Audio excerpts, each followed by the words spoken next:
السلام علیکم دوستو، امید کرتا ہوں کہ آپ سب خیر و عافیت سے ہوں گے۔ آج کی کہانی بہت ہی دلچسپ اور خوفناک ہے۔ آپ سے گزارش ہے، اگر آپ رات کے وقت اس کہانی کو سن رہے ہیں تو آیت الکرسی پڑھ کر اپنے اوپر اور ارد گرد دم کر لیں، کیونکہ اس کہانی کو سننے کے بعد شاید آپ پر ایسا خوف طاری ہو جائے کہ آپ کو رات کو نیند ہی نہ آئے۔ آج کی ہماری یہ کہانی مجھے ایک سبسکرائبر ولید مرزا نے بھیجی ہے، جس کا تعلق آزاد کشمیر سے ہے۔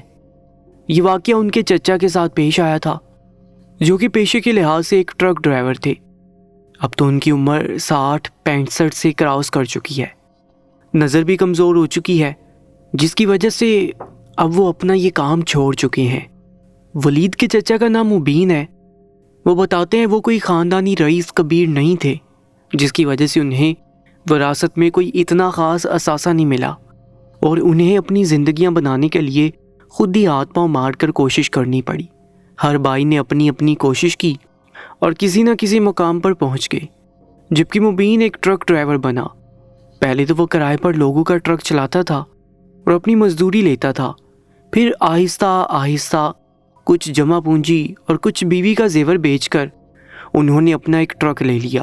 وہ آزاد کشمیر کے رہنے والے تھے، وہاں سے لے کر زیادہ سے زیادہ وہ لاہور تک مال سپلائی کرتے تھے۔ ان کا کام ایک قسم کا امپورٹ ایکسپورٹ کا تھا۔ مبین انکل بتاتے ہیں کہ انہوں نے اپنی زندگی کے 30 سال ٹرک چلایا ہے۔ شروع کے چند سالوں میں اکثر ٹرک چلاتے ہوئے ان کی کمر تختہ ہو جاتی، مگر آہستہ آہستہ وہ یوز ٹو ہوتے کہ انہیں اس کام کی عادت ہوتی گئی۔ مگر اس عام روٹین سے ہٹ کر دیکھا جائے تو ان کی زندگی میں بہت سارے ایسے واقعات ہوئے جس پر انہوں نے اس کام کو ختم کرنا چاہا، لیکن پھر وہ اپنے بچوں اور بیوی کے لیے یہ جنگ لڑنے کے لیے تیار ہو جاتے تھے۔ اب تو ان کا ایک بیٹا آرمی میں ہو گیا تھا اور 2 بیرون ملک ہوتے ہیں، لیکن جو واقعات ان کے ساتھ ان گزرے 30 سالوں میں ہوئے ہیں وہ ان کے لیے بلانے ناممکن ہے۔ مبین انکل بتاتے ہیں کہ ایک بار آزاد کشمیر میں مجھے ایک پٹھان بندہ ملا۔ وہ میرے پاس آیا، اس نے مجھ سے کہا کہ اسے میوہ جات ملتان بیچنی ہے۔ میں پہلے کبھی ملتان نہیں گیا تھا، لیکن اب مجبوری تھی، میں اسے انکار نہیں کر سکتا تھا، اس لیے میں نے اس سے بات چیت کی۔ ہمارا فائنل ہوا۔ اس نے کہا کہ کل شام کے وقت بھیجنا ہے اور جتنا جلدی تم پہنچ سکو پہنچا دینا۔ مبین انکل کہتے ہیں کہ تب مجھے کچھ ٹھٹک رہا تھا، جیسے انسان کی سکس سینس انسان کو ٹریگر کرتی ہے کہ نہیں یہ نہیں کرنا۔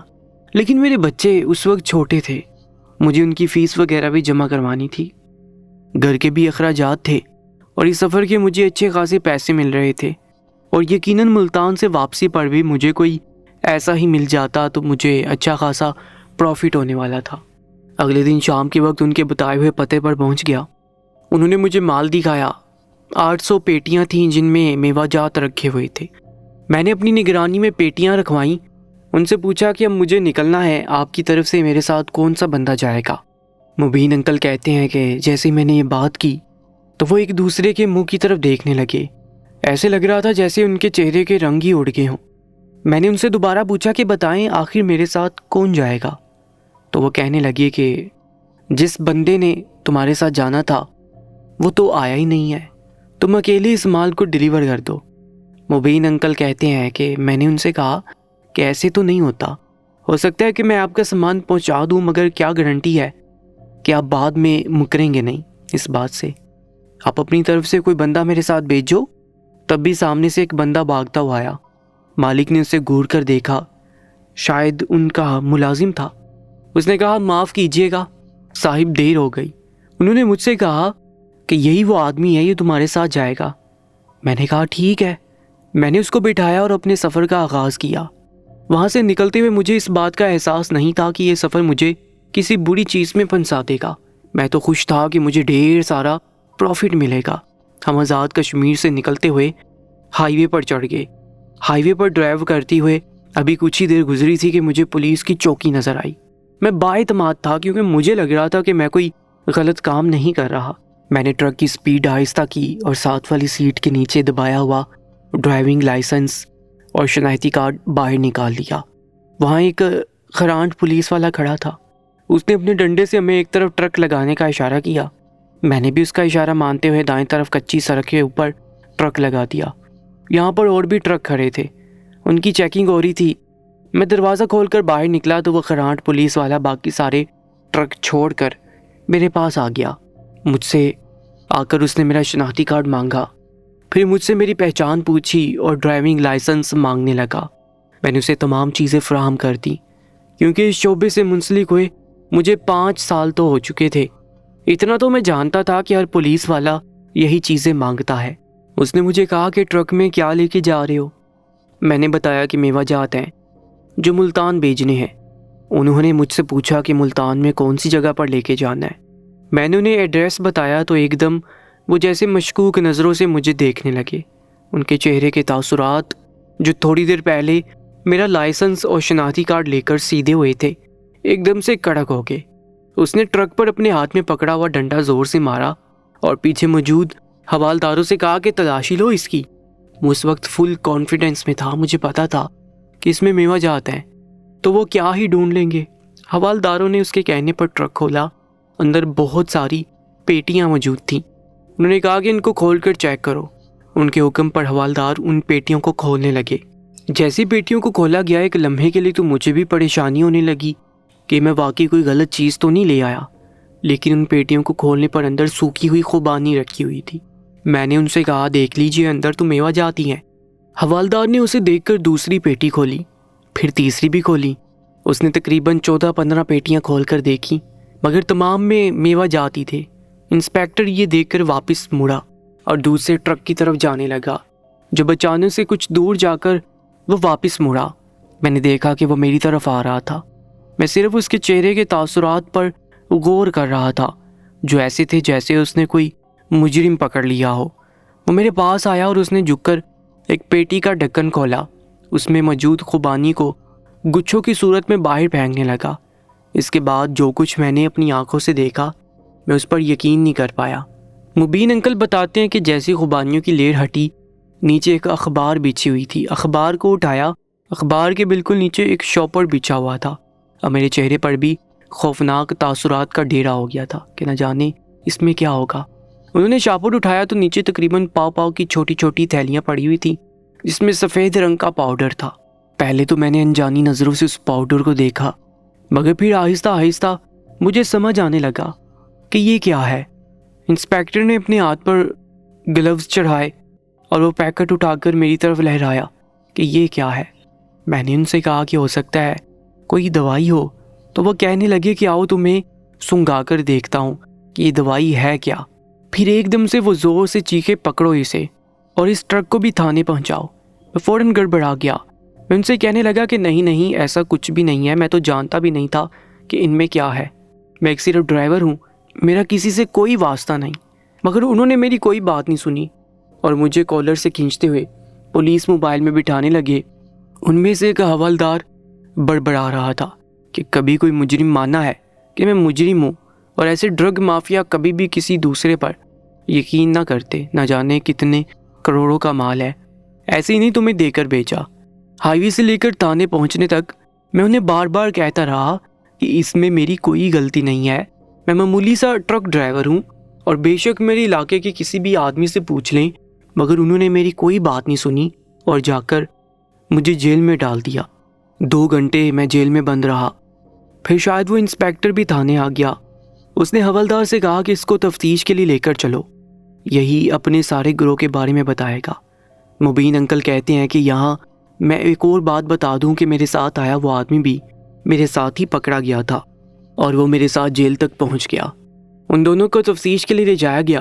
ایک تاریک کمرہ تھا، وہاں ایک طرف ایک لکڑی کا ٹیبل پڑا تھا، ایک جانب 2 کرسیاں تھیں اور دوسری جانب ایک میز تھا، اور دوسری جانب چھت کے درمیان میں ایک پیلے رنگ کا بلب لٹک رہا تھا۔ ہم دونوں کو ہتھکڑی لگے ہاتھوں سے وہاں لا کر بٹھا دیا گیا اور ہم بیٹھے انسپیکٹر کا انتظار کر رہے تھے۔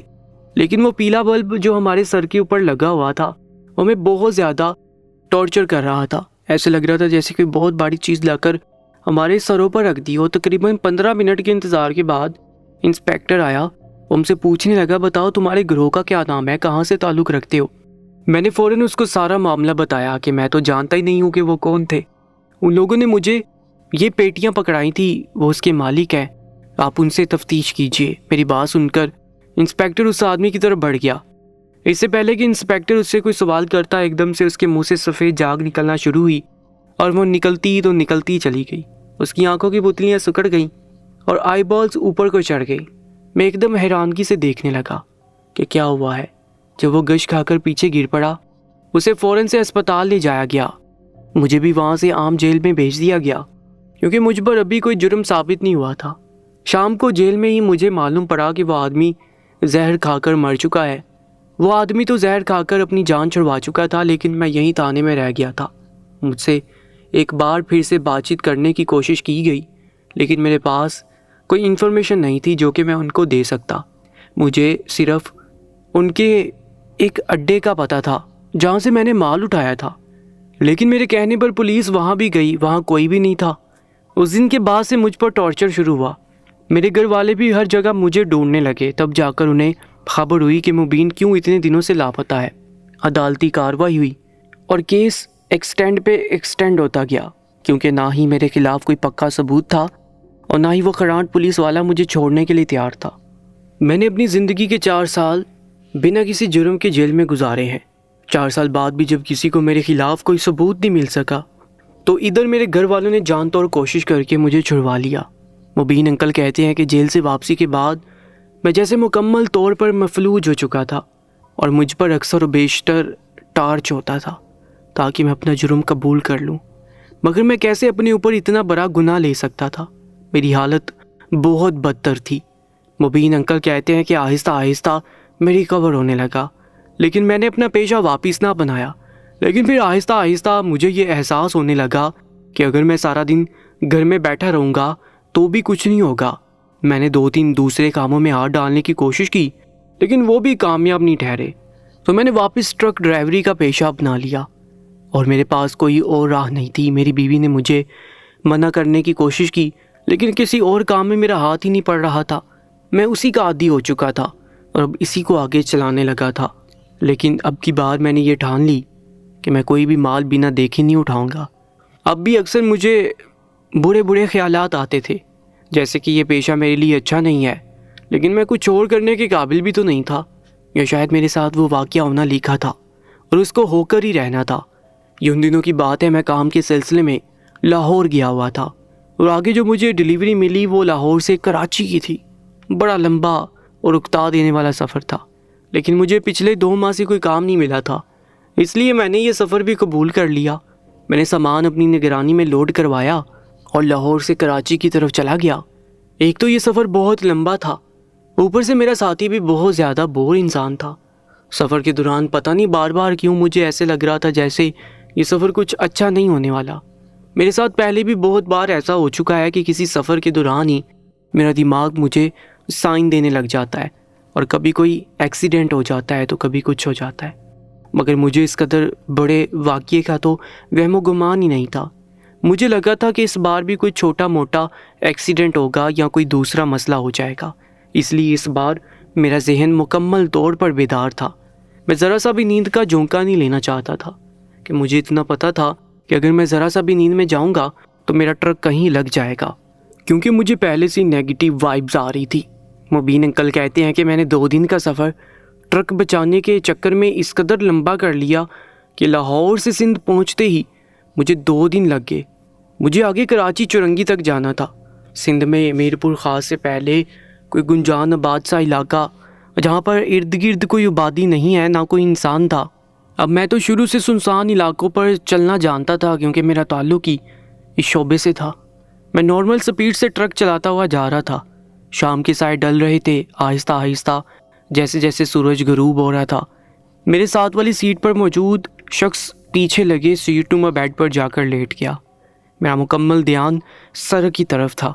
میں اس انتظار میں تھا کہ کوئی پیٹرول پمپ یا کوئی ڈھابا وغیرہ آئے اور میں وہاں ٹرک پارک کر کے کچھ دیر آرام کر لوں۔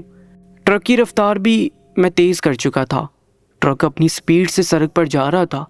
اتفاقاً اس سڑک پر کوئی دوسری گاڑی، ٹرک یا موٹر سائیکل کچھ بھی نہیں تھا، کوئی آبادی نہیں تھی دور دور تک۔ ہم سڑک سے گزر رہے تھے جب ٹرک کی ہیڈ لائٹس میں مجھے ایسے لگا کہ کافی دور کوئی قافلہ چلتا جا رہا ہو۔ مبین انکل کہتے ہیں کہ مجھے لگا شاید یہ میری نظر کا دھوکہ ہے، کیونکہ سندھ ایک ریگستانی علاقہ ہے۔ یہاں عام طور پر لوگوں کو ایسے خیالات آتے رہتے ہیں، مگر میرے 2 بار اپنی آنکھیں مسلنے کے باوجود وہ منظر وہاں سے نہیں ہٹ رہا تھا۔ وہ قافلہ تقریباً 40 لوگوں پر مشتمل ہوگا۔ وہ چلتے جا رہے تھے اور سڑک کراس کر رہے تھے۔ اب دور سے تو مجھے کچھ خاص نظر نہیں آ رہا تھا۔ میں نے پیچھے والی سیٹ پر موجود آدمیوں کو اٹھانا چاہا، وہ تو شاید پہلے ہی غصہ تھا۔ میرے اٹھانے پر مزید چڑ گیا اور میری کوئی بات بھی نہیں سنی۔ غصے سے بڑبڑاتا ہوا واپس لیٹ گیا۔ میں نے بھی کہا کہ اب میں اسے نہیں ٹوکوں گا، اور چہرہ موڑ کر جیسے میں نے سامنے دیکھا تو وہاں اب کچھ بھی نہیں تھا۔ میں نے کندھے چکائے کہ شاید کوئی ایلیون ہو۔ میں نے اپنے سر کو جھٹکا، یہ کیسے کیسے خیالات آ رہے ہیں، اور ٹرک کی پلے لسٹ پر ہاتھ رکھنے لگا کہ مجھے خیال آیا میرے پیچھے جو آدمی سو رہا تھا، کوئی بھی گانا لگانے پر وہ چڑ جائے گا۔ میں نے اپنا ہاتھ واپس اسٹیئرنگ پر رکھا اور اپنی رفتار کو مزید تیز کیا کہ اچانک میری نظر سائیڈ میرر پر پڑی۔ تب میری حیرت اور غیر یقینی کی حالت یقین میں بدل گئی۔ میں نے وہ جو قافلہ دیکھا تھا وہ واقعی کوئی قافلہ تھا۔ سائیڈ میرر سے وہ قافلہ مٹی والے علاقے سے چلتا ہوا جا رہا تھا۔ اب یہ میری سراسر بے وقوفی تھی، مگر اس وقت تو میرا دماغ ہی کام کرنا چھوڑ گیا۔ میں نے وہیں پر اپنا ٹرک روکا اور ایک سائڈ پر پارک کیا۔ میرے ساتھ موجود آدمی کو لگا کہ شاید کوئی پٹرول پمپ یا ڈھابہ آ گیا ہے، اس لیے اس نے وہاں پر ٹرک روکا ہے۔ پہلے میں نے سوچا کہ پیچھے والے آدمی سے کہوں کہ آؤ چل کر دیکھتے ہیں، مگر پھر اس کی طبیعت کا چڑچڑاپن یاد کر کے میں نے پیچھے موجود چھوٹے سے ڈبے سے اپنی ٹارچ کو اتار لیا اور اسے ہاتھ میں لیتا ہوا ٹرک سے نکل گیا۔ یہ میری زندگی کی سب سے سنگین اور بڑی غلطی تھی۔ جیسے ہی میں ٹرک سے باہر نکلا تو گرم گرم ہوا نے میرا استقبال کیا۔ میں آزاد کشمیر کا رہنے والا تھا، یہ ماحول میرے لیے سوٹیبل نہیں تھا۔ میرے پورے وجود سے پسینے نکلنے لگے۔ لمحوں میں میرا پورا جسم پسینے سے شرابور ہو گیا۔ چلتے ہوئے ٹرک میں ہوا چہرے پر پڑ رہی تھی اور مجھے اس طرح گرمی نہیں لگ رہی تھی، لیکن اب مجھے لگ رہا تھا جیسے اس علاقے میں تو ہوا چلتی نہیں ہے، ہوا ایک جگہ رکی ہوئی تھی۔ بہرحال میں نے موسم کی صورتحال کو پس پشت ڈالتے ہوئے ٹارچ کی روشنی اس طرف ماری جہاں سے وہ قافلہ جا رہا تھا۔ ابھی بھی وہ قافلہ دور جاتا ہوا دکھائی دے رہا تھا۔ میں نے فوراً سے اپنے قدموں میں تیزی لائی اور بھاگتا ہوا ان کی طرف جانے لگا، مگر میں جتنا ان کے نزدیک جا رہا تھا وہ قافلہ اتنا ہی آگے بڑھتا جا رہا تھا۔ تیز بھاگنے کی وجہ سے میں ہانپ رہا تھا، لیکن میں کچھ بھی کر کے اس قافلے تک جانا چاہتا تھا۔ جب میں اس قافلے کے پاس پہنچا تو یہ دیکھ کر میں حیران رہ گیا کہ وہ کوئی بارات جا رہی تھی۔ بہت زیادہ مرد و زن اس قافلے میں شریک تھے۔ قافلے کے عین بیچ میں ایک ڈولی تھی، یقیناً اس میں ایک دلہن تھی۔ میں نے فوراً سے ان میں سے ایک آدمی کے پاس جا کر اسے روکا۔ وہ آدمی میری طرف دیکھ کر حیرت کا اظہار کرنے لگا، کہنے لگا ہاں بھائی کیا مسئلہ ہے؟ میں نے اسے کہا کہ آپ لوگ آدھی رات کو کدھر جا رہے ہیں؟ اس آدمی نے مجھے بتایا کہ ہم بارات لے کے نکلے تھے، اب بارات واپس گھر کی طرف جا رہی ہے۔ مبین انکل کہتے ہیں کہ مجھے نہ جانے کیوں اس سے باتیں بگاڑنے کا شوق ہوا۔ شاید پچھلے 2 دن میں نے ایک بور قسم کے انسان کے ساتھ گزارے تھے، اس لیے مجھے باتیں کرنے والا انسان مل گیا تھا۔ میں ان سے کہنے لگا کہ کس طرف جانا ہے تم لوگوں کو۔ وہ آدمی مجھے کافی دلچسپ لگا کیونکہ وہ بھی میری طرح ہی باتوں کا شوقین تھا۔ کہنے لگا یہاں سے تو کافی ہے، دور پیدل چلتے کی تو شاید صبح ہو جائے۔ مبین انکل کہتے ہیں کہ مجھ سے ان کی بات برداشت نہیں ہوئی کہ وہ پیدل چل کر جائیں گے۔ پتہ نہیں کیوں میرے سر پر اس وقت ہمدردی کا کون سا ایسا بھوت سوار تھا کہ میں نے ان سے کہا کہ آؤ میں تم لوگوں کو اپنے ٹرک پر چھوڑ آتا ہوں، بتاؤ کہاں جانا ہے، تم لوگ جلدی پہنچ جاؤ گے۔ اس آدمی نے مجھ سے پوچھا کہ واقعی تم ہمیں چھوڑ آؤ گے؟ میں نے کہا ہاں، اس میں کوئی مسئلے کی بات نہیں ہے، تم جہاں کہو گے میں تمہیں ڈراپ کر دیتا ہوں۔ مبین انکل کہتے ہیں کہ وہ آدمی واپس اپنے قافلے کے پاس گیا، اس نے وہاں جا کر کچھ لوگوں سے بات کی، پھر میرے دیکھتے دیکھتے قافلہ تھم گیا۔ انہوں نے ڈولی کو نیچے رکھا اور سارے قافلے میں چہ مگوئیاں ہونے لگیں۔ تھوڑی دیر بعد وہ میرے پاس واپس آیا، مجھ سے کہنے لگا ہم تیار ہیں تمہارے ساتھ جانے کو، تمہارا بہت شکریہ ہماری مدد کرنے کے لیے۔ میں نے کہا کہ یہ سڑک پر میرا ٹرک کھڑا ہے، آ جاؤ تم لوگ۔ وہ آدمی میرے ساتھ چلنے لگا، اس نے پھر پیچھے موجود قافلے کو پیچھے آنے کا اشارہ کیا۔ میں نے ان کے لیے پیچھے سے ٹرک کھول دیا، وہ تمام لوگ اس ٹرک میں سوار ہو گئے، جبکہ وہ باتونی آدمی میرے ساتھ آگے آ کر بیٹھ گیا۔ میں نے ٹرک دوبارہ سٹارٹ کیا اور اس کے بتائے ہوئے راستے پر ٹرک کو ڈال دیا۔ اب میں اس وقت اس قدر بے وقوف تھا کہ مجھے احساس نہیں ہوا کہ وہ آدمی مجھے کن انجان راستوں پر لے کے جا رہا ہے۔ ایسا راستہ جہاں پر نہ کوئی بندہ تھا، نہ بندے کی ذات، صرف ریت ہی ریت۔ راستے میں بھی وہ آدمی مجھ سے باتیں کرتا گیا، کچھ اپنی سنانے لگا، کچھ میری سننے لگا۔ مجھے اس کی باتیں اس وقت کچھ عجیب لگی۔ مگر تب میں نے یہ سوچ کے ٹال دیا کہ ہم کشمیر کے رہنے والے ہیں اور وہ سندھ کے رہنے والے ہیں، یقیناً ہماری روایات ان چیزوں میں فرق ہوگا۔ باتوں باتوں میں وہ کہنے لگا کہ ہمارے قبیلے میں تو ایسی شادیاں ہوتی ہیں، تمہارے قبیلے میں کیسی ہوتی ہیں، یہ ایسے ہی بارات جاتی ہے۔ ایک لمحے کے لیے مجھے یہ قبیلہ لفظ ٹھٹکا، پھر میں نے کہا کہ شاید ہم اپنی زبان میں جسے فیملی کہتے ہیں، کنبہ کہتے ہیں، وہ لوگ اسے قبیلہ کہتے ہوں۔ مبین انکل نے انہیں بتایا کہ ہاں ہمارے ہاں بھی ساری شادیاں ایسی ہوتی ہیں، لیکن آج کل گاڑیوں کا رواج ہے، ہماری باراتیں گاڑیوں پر جاتی ہیں۔ ہاں ہمارے ماں باپ کے زمانے میں باراتیں پیدل ہی جایا کرتی تھی۔ مبین انکل کہتے ہیں کہ باتیں کرتے ہوئے پتہ نہیں چلا کہ اس کی منزل آ گئی، مگر مجھے بہت حیرت ہوئی کہ وہ ایک کچی سڑک تھی، کچھ بھی وہاں پر نہیں تھا۔ وہ کہہ رہا تھا کہ یہیں پر روک دو۔ میں نے کہا جیسے تمہیں بہتر لگے۔ اس وقت میرے دماغ میں آیا کہ شاید وہ کوئی چور لٹیرے ہوں جو میرا ٹرک چھین لیں اور اندر موجود سامان چھین لیں۔ میں نے اس کی بات پر فوراً وہاں ٹرک روکا، اس کے ساتھ جا کر پیچھے سے لاک کھولا، میں ایک طرف کھڑا ہو گیا اور وہ سب ایک ایک کر کے ٹرک سے اترنے لگے۔ جب وہ سب لوگ ٹرک سے اتر گئے، اس آدمی نے واپس آ کر میرا شکریہ ادا کیا، مجھے کہنے لگا کہ کبھی تم ہمارے قبیلے میں بھی آنا، ہم تمہاری خدمت کریں گے۔ میں خوش ہو کر کہنے لگا ہاں ہاں میں لازمی آؤں گا، اور میں واپس جا کر ٹرک میں بیٹھا۔ میں نے ٹرک سٹارٹ کیا تو ٹرک کی لائٹ دور جاتے ہوئے چھوٹے سے قافلے پر پڑی، میرے چہرے کے ایک دم سے سارے رنگ اڑ گئے۔ میرا جو ایک ہاتھ گیئر پر تھا وہیں تھم گیا۔ ان تمام لوگوں کے پاؤں الٹے تھے۔ میں نے کبھی اپنی زندگی میں تصور بھی نہیں کیا تھا کہ مجھے کسی ایسے سانحے کا سامنا کرنا پڑے گا۔ میں نے فوراً سے خود کو ہوش دلایا اور ٹرک واپس اپنے راستے کی طرف موڑ لیا۔ ٹرک کی رفتار بہت تیز تھی، یہاں تک کہ جانے کتنی بار مجھے یہ لگا کہ ابھی ایکسیڈنٹ ہو جائے گا۔ میں نے وہاں سے سیدھا ایک ڈھابے پر جا کر بریک لگائی جہاں پر کافی رش تھا۔ میرے ساتھ آیا وہ آدمی ابھی تک سویا ہوا تھا۔ میرے ساتھ کیا کچھ ہو کر گزر گیا، لیکن اب تک وہ آدمی سویا ہی پڑا تھا۔ میں نے اس کو حالات پہ ہی چھوڑا اور ٹرک سے نکل کر باہر آ گیا۔ وہاں پر مزید ڈرائیور بیٹھے ہوئے تھے، وہ بھی اپنا اپنا ٹرک ایک سائڈ پر لگائے ہوئے تھے۔ میں وہاں اڑے رنگ چہرے کے ساتھ ایک چارپائی پر جا کر بیٹھ گیا۔